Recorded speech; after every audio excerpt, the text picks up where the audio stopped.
So David, thanks again for joining us. We're delighted to have you here. Glad to be here, Michael. We'll begin with this fireside chat here. We're thrilled to have David Kenny, the CEO and Chief Diversity Officer at Nielsen. Thank you very much for all the attendees joining us. We have an excellent audience of leaders throughout the digital marketing, media, advertising, technology, and data services sector. We'll begin right here. So to begin, we'll have an introduction to David Kenny and talk a little bit about Nielsen. We'll have a short overview about Madison Alley, get into the agenda, and then begin our questions and discussion here with David Kenny. So to begin, David, as many of you know, is the CEO and Chief Diversity Officer of Nielsen. And Nielsen is the market leader in global measurement and data analytics, with presence in over 100 countries, servicing covering 90% of the world's GDP and population. We'll talk a bit more about its recent division into Nielsen Global Connect and Nielsen Global Media. On this next slide, you'll see some highlights of Nielsen. Nielsen was founded in 1923, so it's coming up on almost 100 years now. And David has led Nielsen since November 2018, so that's about 2 years. In February of 19, it was reorganized into two operating entities, Global Connect and Global Media, which we'll talk about. And that complete split of the two entities into two operating entities, which will take place in early 2021. Nielsen operates in over 100 markets worldwide. It's based in New York City and New York, with over about 46,000 full-time employees, working globally. Its market cap is about $5.6 billion, and for the last 12 months has generated about $6.4 billion in revenue, as of June 30th. The split, which we'll talk about between Nielsen Global Connect and Nielsen Global Media, is about a 50-50. It's a little bit larger in terms of Nielsen Global Media. And as many of you would expect, Nielsen has had relationships for over 30 years on average for its top 10 clients. With that, we'll then just do a brief overview about Madison Alley, and then we'll get into our agenda and talk more with David here. Madison Alley, as many of you know, is specifically focused on and exclusively on digital marketing, media, and advertising, technology, data, and services. Our new vision and model incorporates not only the strategic M&A and capital advisory portion of Madison Alley Global Ventures, but also premium content for leaders, luminaries, and distinguished founders. And that premium content being featured in fireside chats like this through Madison Alley TV. And also Madison Alley Distinguished Network, which is a development of concentrated, distinguished founders, CEOs, leaders, and luminaries throughout the network. And so these three pillars are now working and optimizing each other towards the investment banking activity. We're based in New York City with significant presence in Silicon Valley and San Diego, and typically raising capital between $10 to $150 million, with M&A transactions between $25 million and $250 million. We're distinctly led by world-class digital industry CEOs and corporate development executives, all with deep roots in this space and proficiency in M&A and capital transactions, all within marketing, media, and advertising. So with that, let's get started on our agenda here.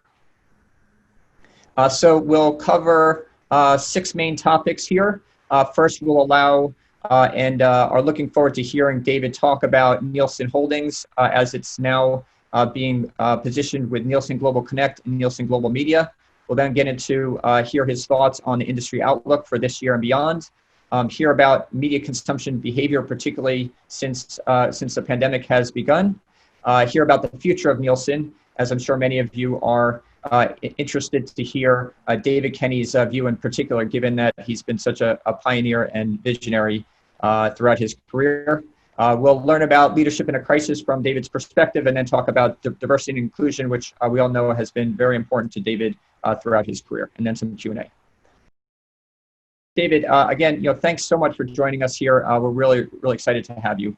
We'll begin with an overview. If you could please talk to us about Nielsen and Nielsen Holdings, and what does the new Nielsen look like in terms of Nielsen Global Connect and Nielsen Media?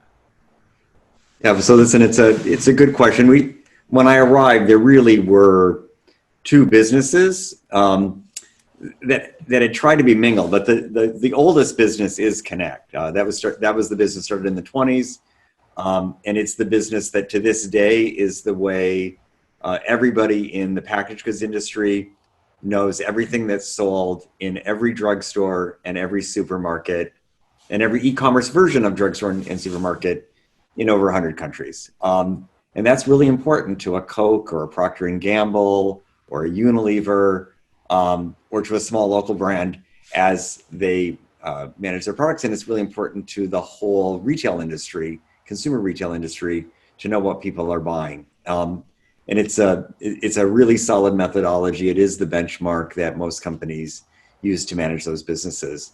But its synergy with media is less and less all the time. And because that was the first business way back at the advent of radio and then broadcast television, the original reason that Nielsen got into the media measurement business was to help those companies advertise. Because in the early days of broadcast media, those companies were the majority of advertising. But today, it's quite different. Today, CPG is only 9% of advertising. And if Nielsen's going to help advertisers, it also helps to help automotive advertisers and pharmaceutical advertisers and financial service advertisers and theatrical releases and DTC businesses. So Nielsen actually needed to change, the media business needed to change its model and be open to all categories and not just start with CPG.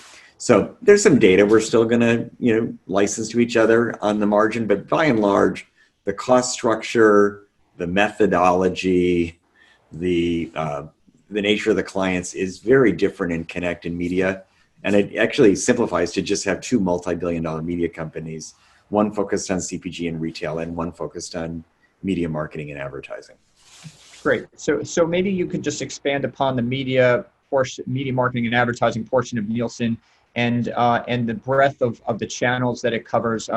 Most of us know Nielsen for its TV ratings, but it's a lot more than that as you consider all the channels that exist today.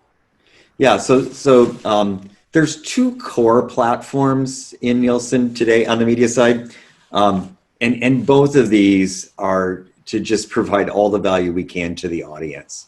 To me, at Nielsen, the audience is everything, and I think what's unique about us is we're advocates for the audience across everything she's consuming. So, one is the audience measurement and the other is the audience experience.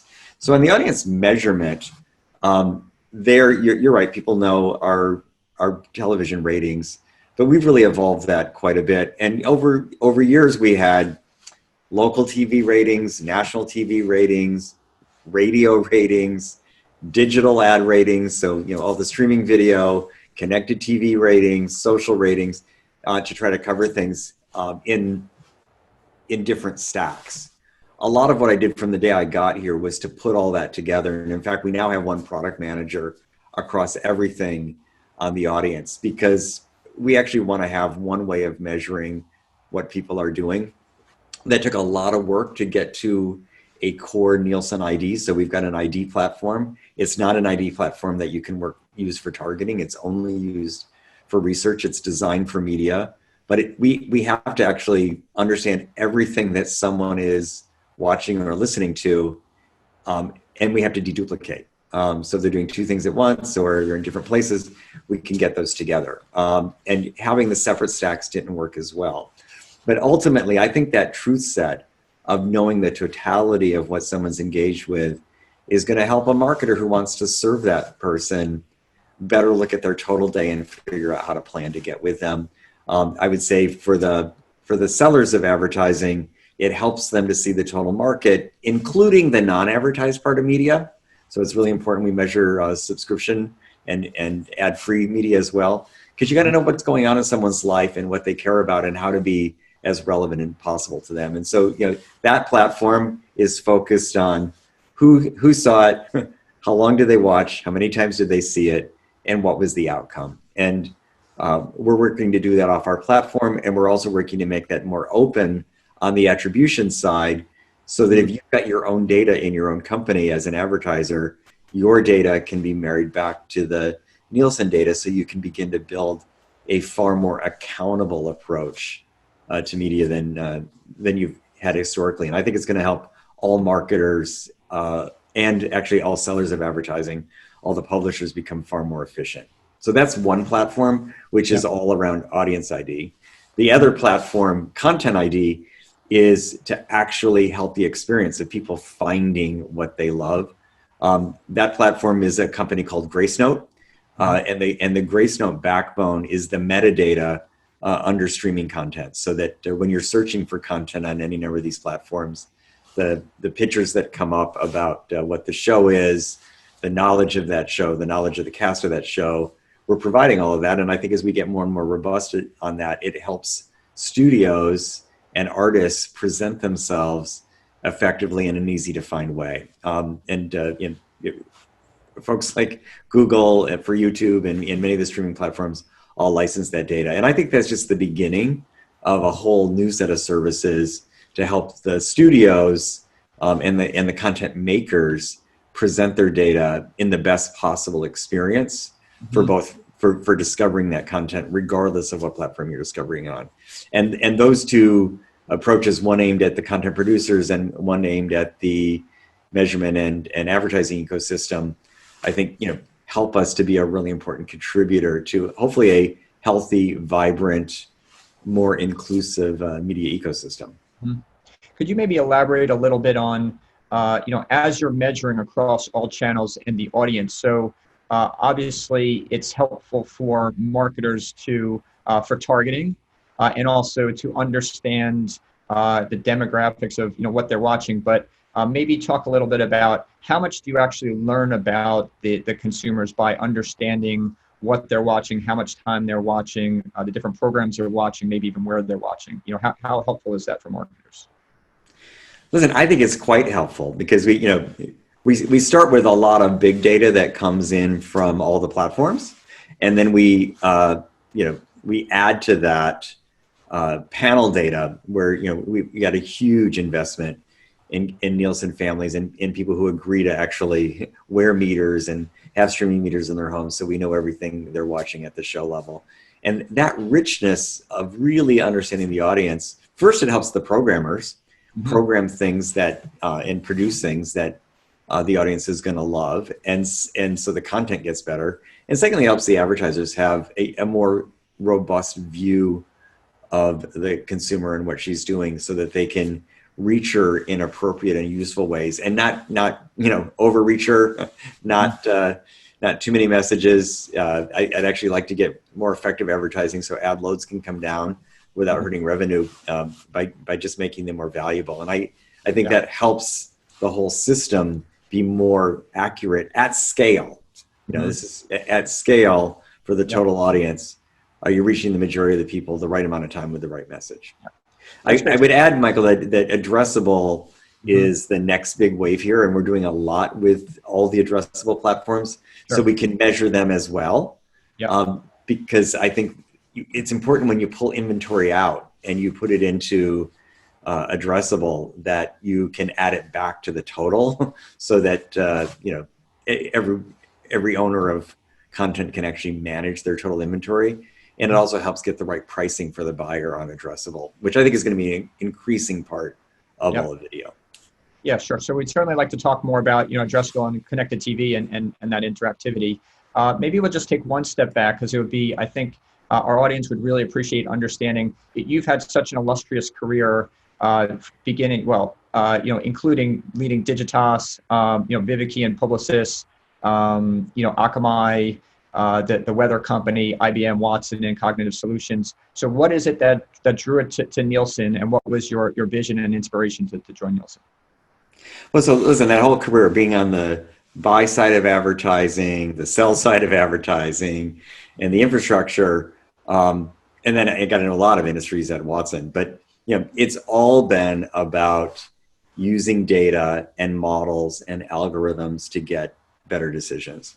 And so, Nielsen is, sort of the quintessential foundational data set around the total media audience. So it was a no-brainer. If I wanted the dream job in my love of data and my love of media, this was the company. But I also think it's such an interesting moment because, as you know, the most recent thing I did, starting with weather, and the reason IBM bought weather is that, I really spent a lot of time learning machine learning and understanding how machines could do the analytics and how you can begin to build better predictive models, which is ultimately what a weather forecast is, and apply that to, multiple decisions, including media plans and media attribution. AI is at the early stages in our industry, but the thing I learned in Watson was that what's most important in AI is that your database or your ground truth be as close to accurate as possible and as robust as possible. Because a lot of AI has gone wrong because the data was wrong, and not false, but just incomplete. And so, having the ability to bring trusted, thorough, cleansed, validated with actual panels, data to AI models will make the AI models more useful and help all of us be able to use machine learning in the way we run our industry much more effectively. So that it kind of all came together at the end. Every job I had led to this job. Yeah, it's a remarkable insight, and it's so basic and fundamental, but in a way it's really almost dangerous in that there's so much data available today and decisions are being made at such large scale. And considering AI and machine learning, so now that decisions are made based on the fundamentals of the data, as you're saying, if the data is not accurate or complete or telling, then decisions are now being made at such large global scale and with such magnitude that it's really fundamental to ensure that the data itself has integrity. Exactly, because a little bit off, it amplifies every time there's a new algorithm, and you can end up really pretty far from the truth. Right. And pretty ineffective models if you don't start with a great data set. Yeah. Interesting. So I think we definitely would love to talk more about AI and the data measurement and analytics and the insights that you're gleaming as part of Nielsen. So let's come back to that in a moment as we get into the future. If we could for a moment, come back to, I guess, the present. So we're in 2020. There's been a pandemic crisis, if anyone has noticed. But let's, what's your view of, where things are, how they will, I guess, play out, at least, maybe through 2020, in terms of the business impact, perhaps touch on the remoteness of people working and how that may affect Nielsen. And so if you could maybe touch upon that, or how has this affected Nielsen where you are, and how do you see this kind of playing out through the end of the year? Well, I think I start with what's going on with the audience, because as I said, the audience is everything to us. So if I just take the U.S. audience to start with, this data is pretty true for most of the world. The video consumption of a person is now up to 40 hours a week on average. When you add it together, streaming, their smart TV consumption, their linear TV consumption, people have more time. They're home more. They're traveling less. They've got insatiable needs for news and information. Lots more local, lots more national and global. So they're consuming all of that. They're desperate for sports, so they're even watching old games again. The sports leagues and networks have done an amazing job of programming without the event around the world. So huge needs, and they're all learning new things. And another piece of data that I found particularly compelling in the pandemic is streaming by people over the age of 55 has more than doubled. I think this is because many of them have their kids at home who are teaching them how to do it. And once people really discover, the ease and simplicity and, quality and volume of streaming, I don't think they go back. So I think we're seeing, what was a multi-year transition in habits all get condensed to a very short time. And we document all this. We just published a total audience report a couple of weeks ago called Total Audience Report While Working at Home. And it kind of lays out kind of all these things that are going on with the audience around the world. So given that, how do we respond? I think it's also caused me to accelerate, my vision to have one metric, one rating, which covers, whether you watch it at home or whether you watch it out of home, whether you watch it live or whether you watch it, streaming, whether it's a streaming platform or a broadcast network, how do we get to a single metric in an apples to apples comparison that helps the advertisers and their agencies efficiently scale? And as I said before, and whether that's a mass ad or whether that's an addressable ad. So we had all these things in pieces, but it's, given this shift in the pandemic, it's clear to me that right now we need to get moving much faster to get to that single metric. So, which sounds easy and it sounds like the logical answer, but it requires change of a lot of players, of the sellers of advertising, of the buyers of advertising, of their agencies, of our other colleagues in the ad tech and martech space. So it's also caused us to have to be much more open and transparent about where we're going, so we can bring the industry along with us. Everybody's wanted these changes, but now that they're happening, everybody, of course, has their own version that favors them a little more of these changes. So getting those interests aligned so we can, I think, help play a role in having the industry move forward in a trustworthy, transparent, and simple. I think it's important to have something that's simple and scalable. And this is something that I thought was going to take, be my work here over 4 to 5 years. And I now kind of feel like I've got 6 to 12 months. So everything moved at a much faster pace in the pandemic. Right. And I assume that's helpful because it's accelerating your ability to accomplish what you're trying to do to get to that single metric. Is that right? It is. Yeah. But, people are spending less time traveling and commuting, and all that's going back into to work. We're also, I'm very grateful to, my colleagues at Nielsen who are just working round the clock to try to make this happen at a different pace. Yeah.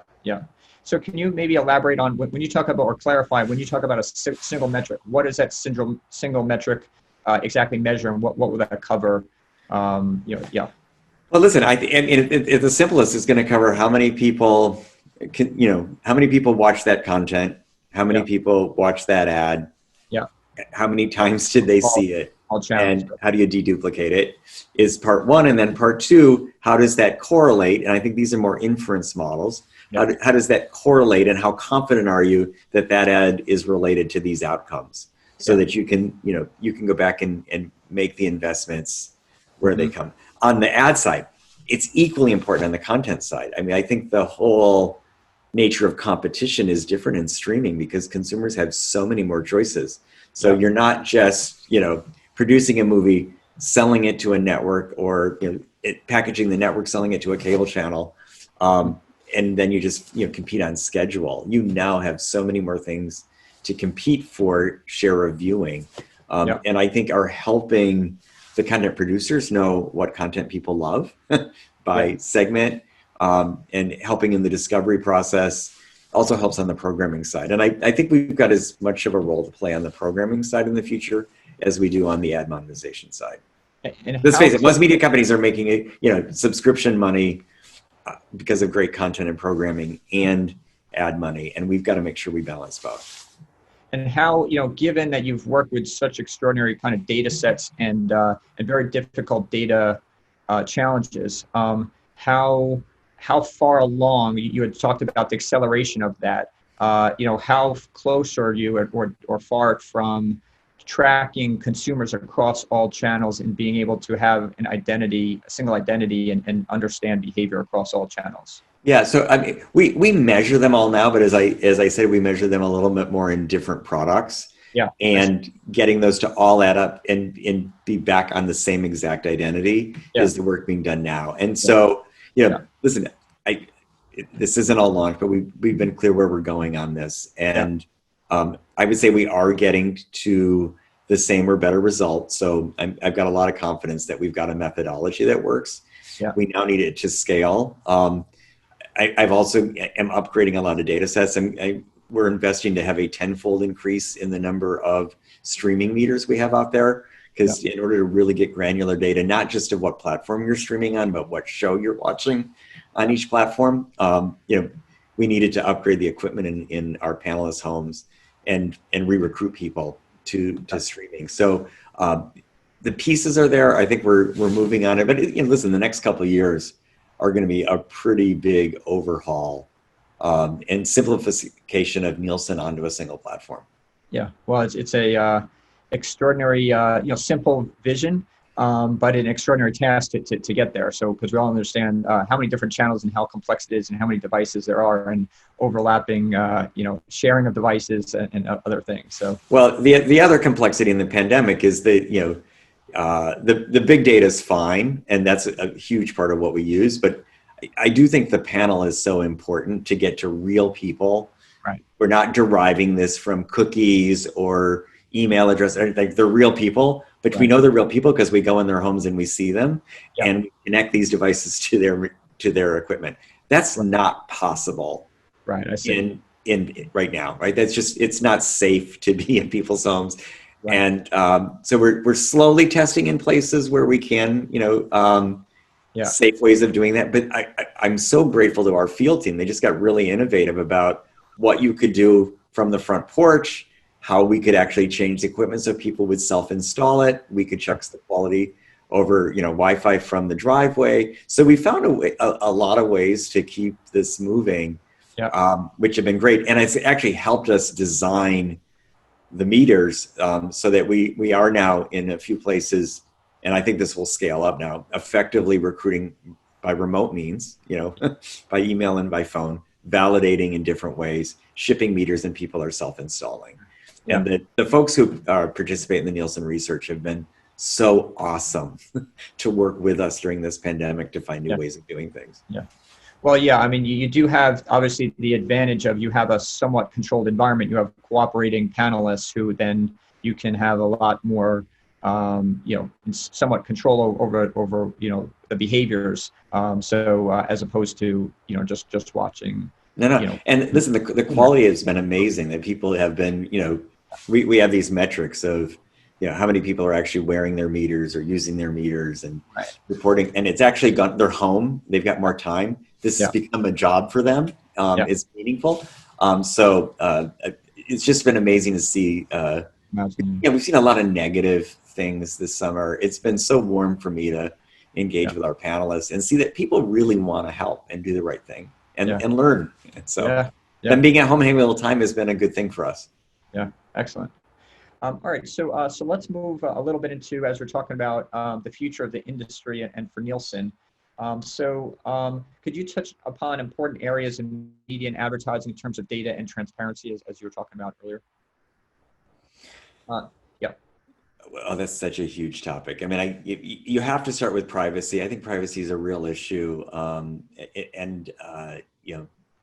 Europe has one approach with GDPR. We see what California's doing. Sure. We're actively engaged with policymakers on this. I'm a big believer that privacy is important, and I'm a big believer that this is why we have such an important role to actually provide something that is not used for targeting. It cannot be misused. It's only used for understanding the audience and letting the audience be represented without giving up her privacy. Right. And this is going to continue. I think that a lot of people are frustrated about cookies, but the platforms really have no choice. If you want to be privacy compliant, you need to move away. And I think you need to do the hard work like we've been doing to build identity platforms that work for different industries. I'm very confident we've got the right one for measurement. I wouldn't use it for targeting. Yeah. So, and the question is, will you have this level of hyper targeting in the future, or will we move to something that's a little more privacy friendly, segment and cohort, based? And quite honestly, is that a better answer anyway? Because most brands have to get to a certain scale, and so in the consumer world. So I think we're going to land in a good place. It's just it's messy because people have to rethink their models a bit. But to me, privacy, which I think is just an absolute right, and most people agree with that, is forcing policy changes that are then flowing through the rest of the system and requiring, I think, privacy friendly but verifiable high scale data. And because you have your house, your panelists, is Nielsen directly impacted by the evolution or the cookies going away, because you're still able to monitor and measure their habits because they're participating on your behalf? Is that right? Yeah, but I don't want you to, of course we're affected because, our ratings and our data actually starts with a lot of data sources and a lot of big data, and historically a lot of data that you could append to a cookie. So it starts with a big set. The panel is a really important part of the statistics to validate that we counted everybody, and to validate that the models off the big data can be verified with small data. So the panels improve the data for sure, and I think they're a really important, and I think panels are important in a lot of industries.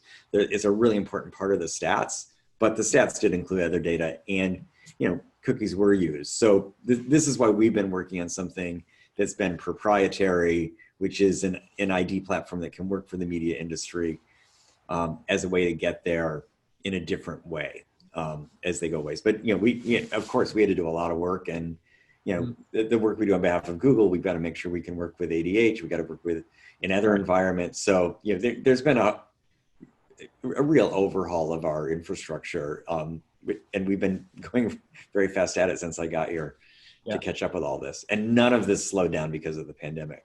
None of it. Okay, excellent. So maybe we'll just talk about personalization. So to what extent do you believe that consumers appreciate the benefits of personalized advertising and content? Ultimately the point is for marketers to have more precise, relevant content delivered at the right time, in the right place. But at the same time, many consumers feel that advertising is disruptive. They're being targeted and all that. What's your perspective on that?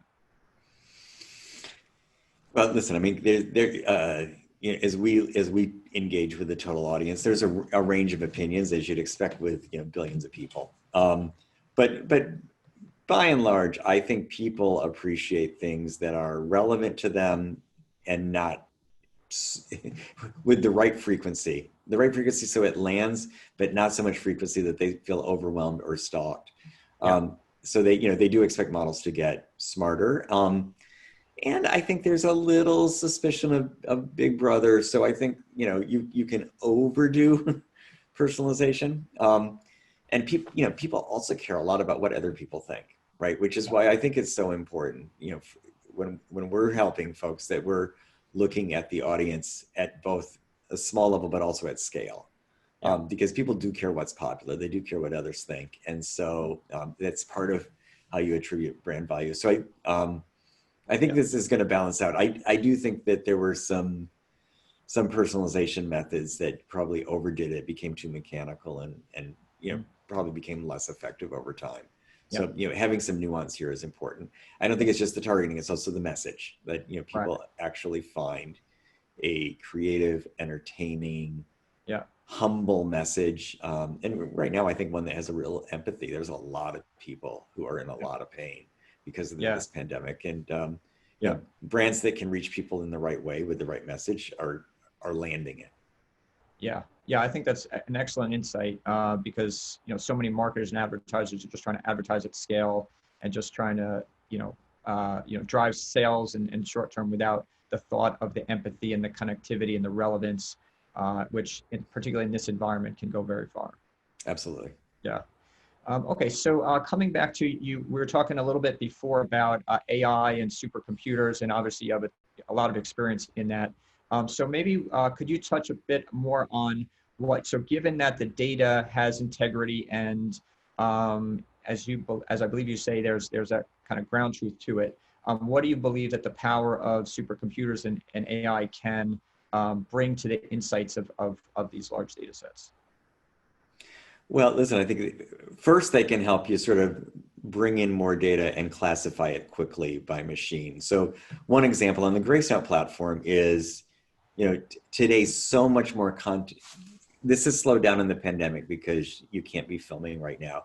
But, this has been such a golden era for content, and so many new shows are launched on different platforms, and these platforms are competing on originals.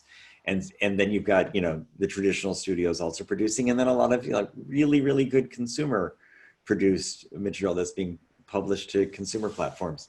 Part of what machine learning done in Gracenote is been able to sort of listen to, you know, each show, understand with machine learning, do I know what that show is because I've seen it before? Or if this is the first time I've heard it, can I classify what it is? And, you know, if I hear it a second or third time, can I begin to, you know, actually label that metadata? And, you know, to do that by humans would have been impossible with the volume of content that's coming out. So the ability to really understand content, put it into classifications, help people find it again, associate it with artists, associate it with artwork, associate it with titles, you know, all of that can be done far more effectively and actually make the cacophony of content in streaming become accessible and help people find it. And so, you know, and a lot of that's been done with things like the semantic search engines, but, you know, us being able to work with them on having the metadata match kind of the search is kind of our machine learning and that machine learning working together. So I think, you know, it starts with that. I think it, you know, same thing with ads, like really understanding, you know, not only, you know, the rating of that time period, but what ad showed and how effective it was. Addressability, you know, if you've got the same ad break with 8 different ads at the same time, you know, being able to understand what went on in all of those, that's really hard without machine learning to actually bring all that in. So that's part one. But secondly, I think the highest value of machine learning algorithms is to predict the future with confidence. And I always remind people, when I was in the weather business, lots of decisions, including yesterday around hurricanes, and lots of lives are saved on a forecast that's 80% accurate, 90% accurate. You know, people learn to live on that. And every year machine learning improves those forecasts because it sees when they're right and it sees when they're wrong, and it self-adjusts.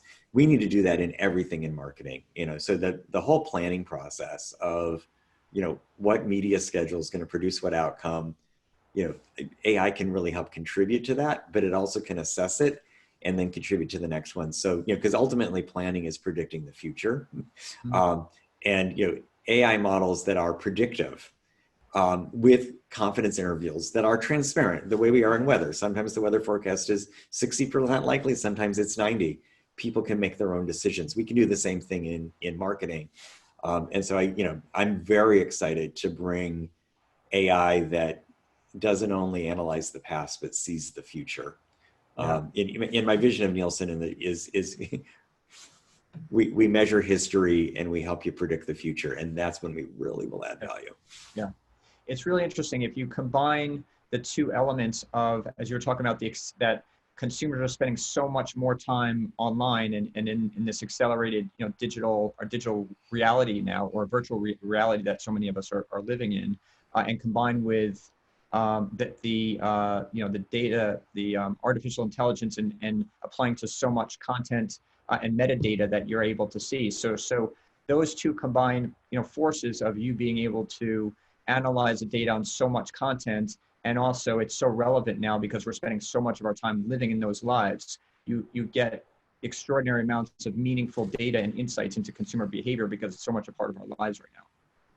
Yeah, well, I think the other thing, and it's part of why I'm a big believer in composable algorithms, is, you know, ecosystems really matter in this.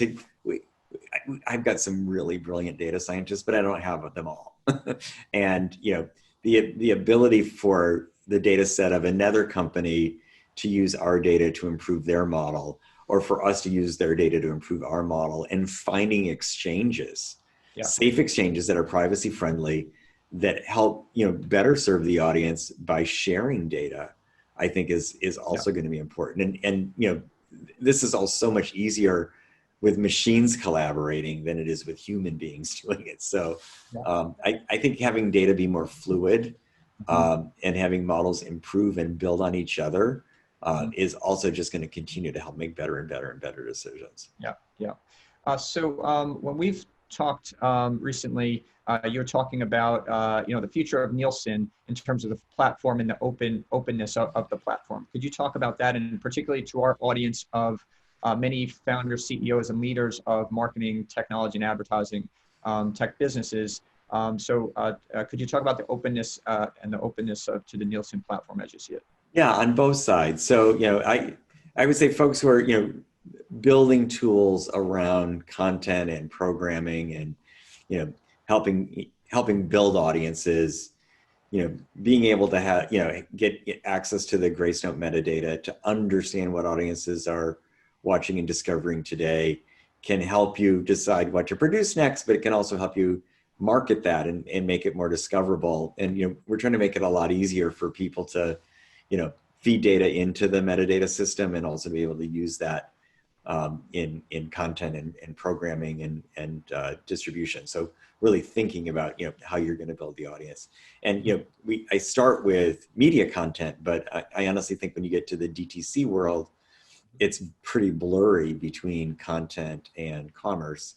The fact that Walmart's joining Microsoft in the TikTok bid is, a great example of clearly there's a commerce component to that. There's a tech component to that. There's a media component to that. And so, I want to make sure that our metadata around this content can be used by people who are trying to build those more advanced models. And, it's all cloud-based now. It's easy to use APIs and to find ways to work together to build new solutions. And we're also continuing to work with people who have got data that comes out of their core business as, a way to add more value to that data by having it, fit into our models. On the ad side, I think, there's really good, ad and MarTech companies out there who help with certain solutions and certain problems. I think are having the one sort of universal set of everybody and everything they watch and everything they listen to, helps you put that in context and helps you connect that back to having people make big scale decisions and yield management decisions. So, again, I think we're certainly working to have a much easier to use platform so you can pull data in where you need it. You're not relying on our old sort of, mainframe-based, Netezza-based ways of producing reports out of Nielsen, but it's actually real-time off a single data lake, accessible by API, so that we can work together to build those new solutions. Because I do think, the more all these ad tech solutions can add up to the total audience, the easier it is for the buyers and sellers to use them at scale. Yeah. Could you talk a bit about connected TV and how important that is for you, for Nielsen and for the the consumer behavior data that you're gathering?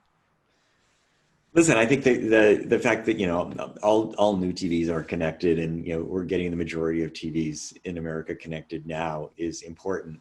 That streaming doubling that I described started with connected TVs. I mean, most of that's the TV themselves, not a dongle anymore. And so I think it's just becoming a way of life.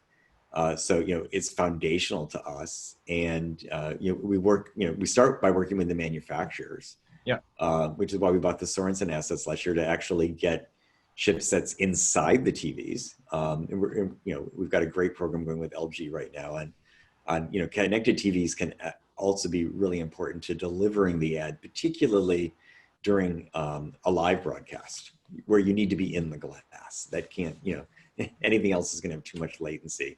So, I think it's super important. And I think it's contributing to the consumer change that the connected TV and the software under it, whether it's from Roku or somebody else, those are the things that are actually helping people take full advantage of all the media content that's out there. And so it's essential we measure it within that environment. Mm-hmm. In my ideal, and we're great at it.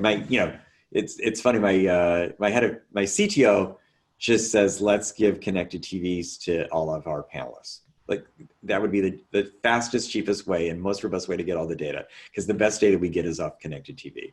Yeah, I can't do that because it's not reflective of the universe, and so we still have to find people with old TVs and make sure we measure that too.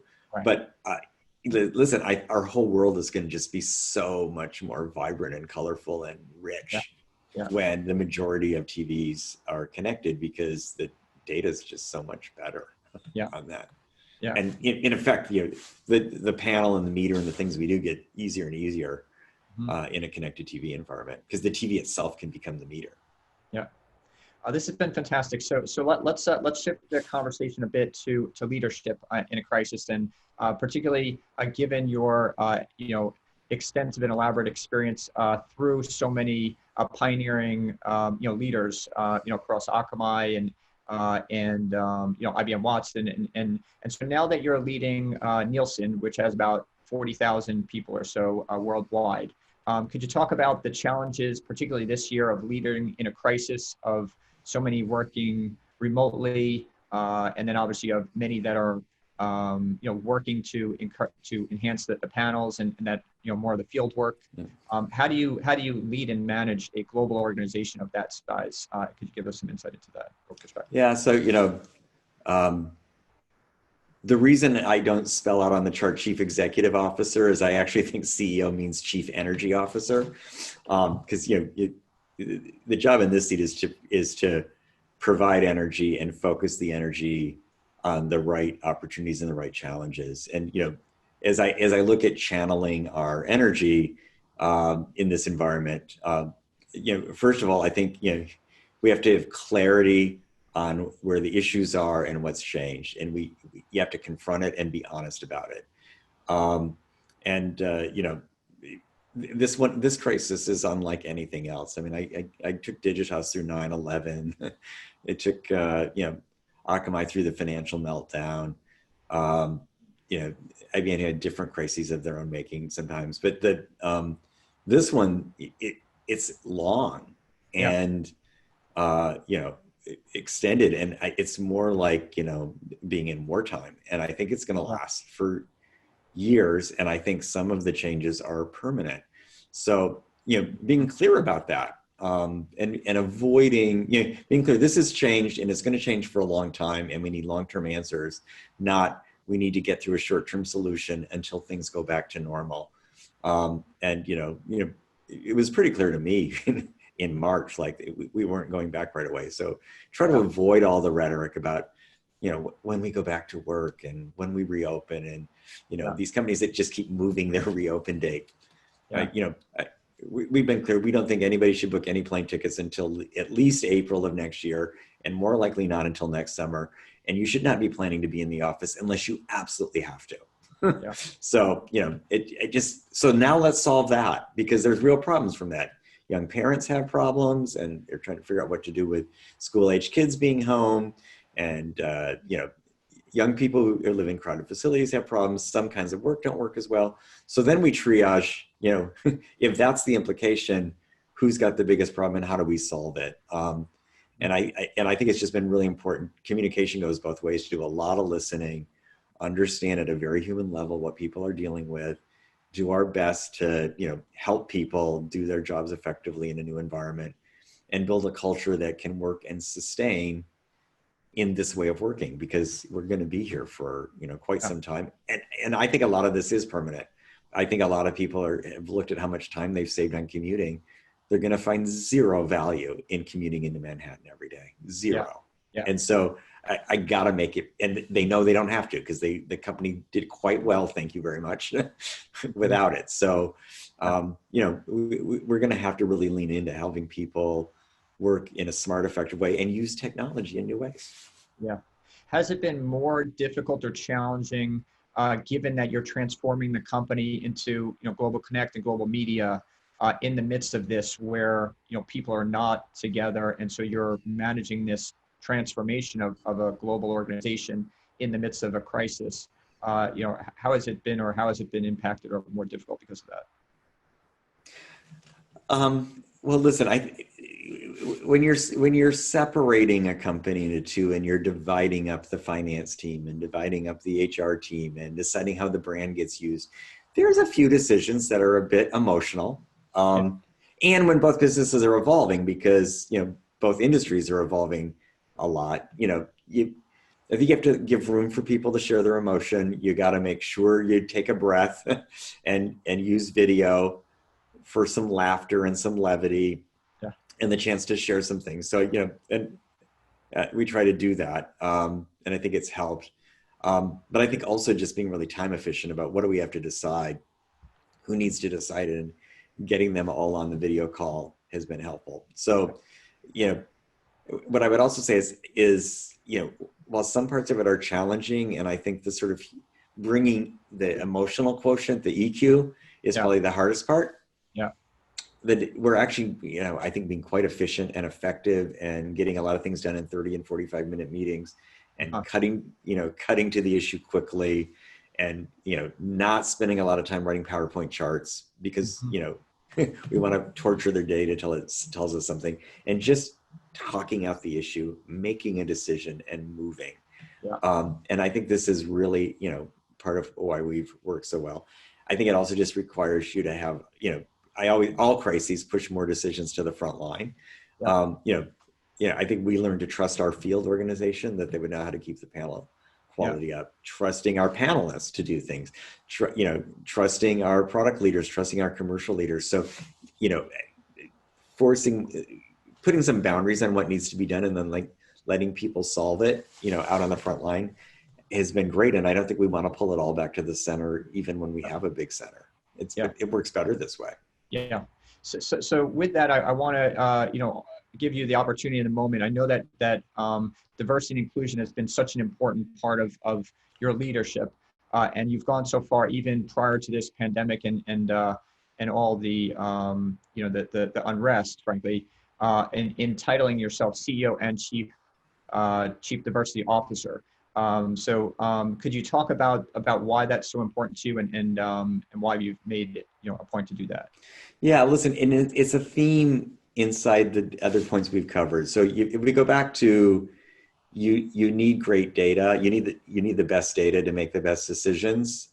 Listen, I learned the hard way. If you don't include everyone in the data set, the data gets biased, and data has inherent biases in it. Data and the way data is shared has been part of systemic racism in America forever.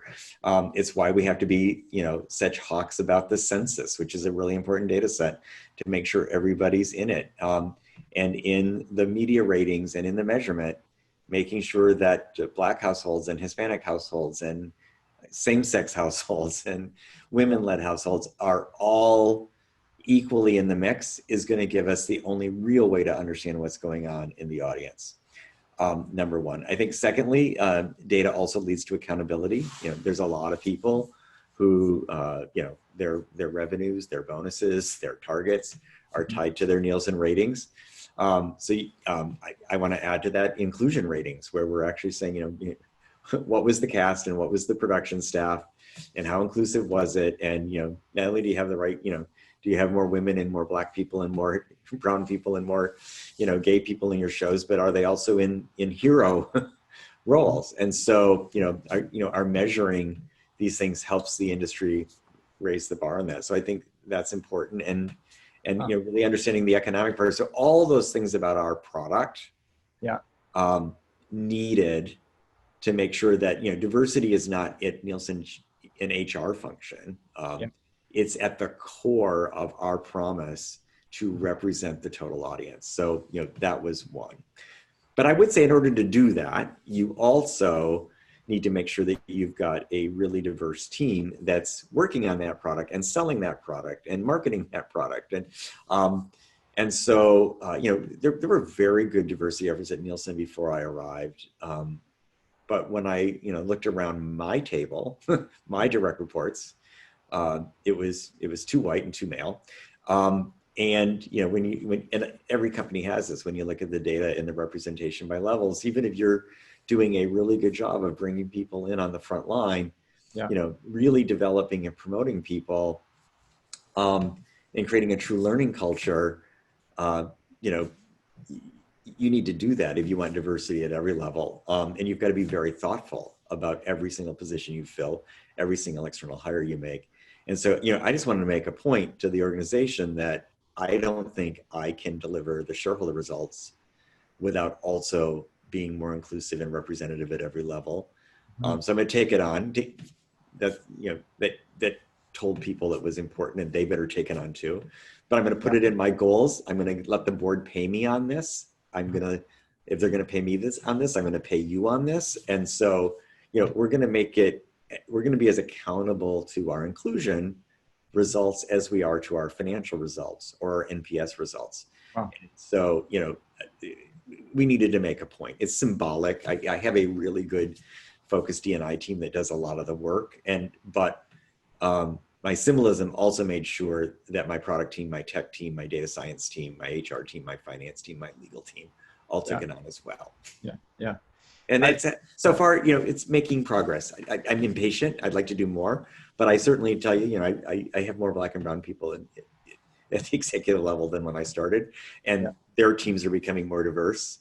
And and in the pandemic, what's been delightful is it's easier to really pay attention to get all the voices and to call on all the tiles and have people speak, whether they're extroverted or introverted, and you level a lot of the privilege and hierarchy when everybody's in the same size square in gallery view. Yeah.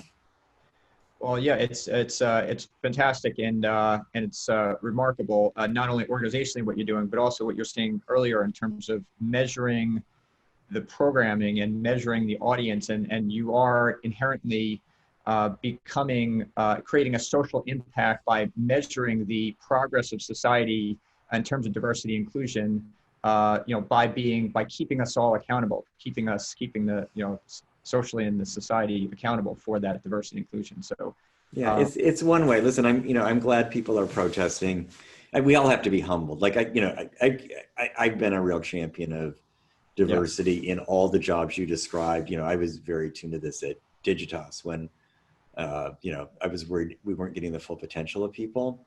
But even I learned a lot this year. I mean, what happened and how Black people felt about these murders, and forcing yourself to really listen and confront the depth of the systemic issues that need to get addressed, and realize that these are only going to get changed if the people with power change them.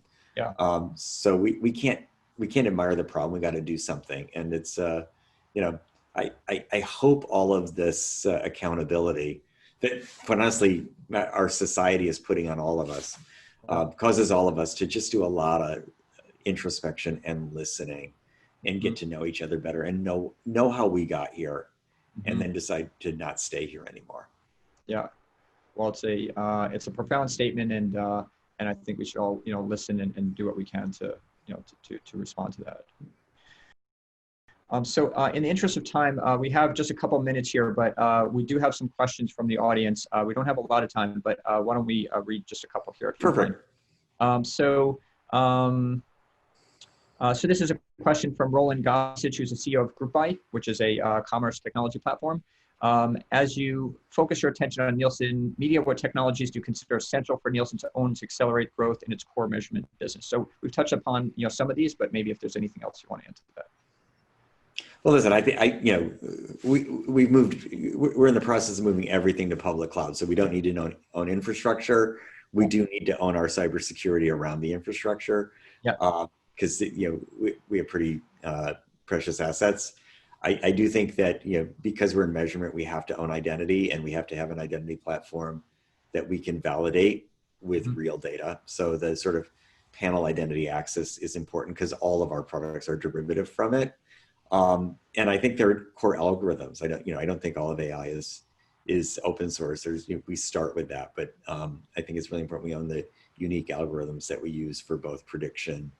For both measurement and prediction and discovery. So, algorithms, IDs, security are probably the three things I focus on the most. Great. Okay. And then we have one other question here, which is, I think, a good one. Independent measurement and transparency is key. What is your view on Google's decision to stop allowing third-party pixel tracking of ads and migrating its measurement vendors to Ads Data Hub? And that's from Roger Corman, who's the chairman and president of DMD Marketing Corp. Yeah. So. I don't think there was a choice but to deprecate, pixel tracking. It had gone too far, and bad things could happen. So I think it's the responsible thing to do. Ed's Data Hub, we work closely with it. I'm clear what I like about it and where where we want to see some things improve, and I think they're working really well with us to get it done. But I think this is just the way it has to solve. And I think what Google does need to do is make sure they work with us and others to have independent measurement. They don't see everything, so our ability to measure the whole business and do it independently and verify it is important. But there are ways to solve it within this construct. I don't think the construct in and itself is wrong. I think there's some work to do around it on independent measurement, and different approaches to identity, which is as much on us as it is on Google. And then I think Ads Data Hub has to be able to work at a massive scale, which is certainly what they're working on right now. Yeah. Well, we are at the top of the hour here, so on behalf of all our audience of marketing and technology leaders, we are very appreciative of you taking the time and all your insight. You shed so much light not only on Nielsen and data and consumer behavior, but also on the accountability and the social impact that Nielsen's having, and on leadership, overall. So we're very appreciative of you taking the time and all the insights, and thank you for joining us today.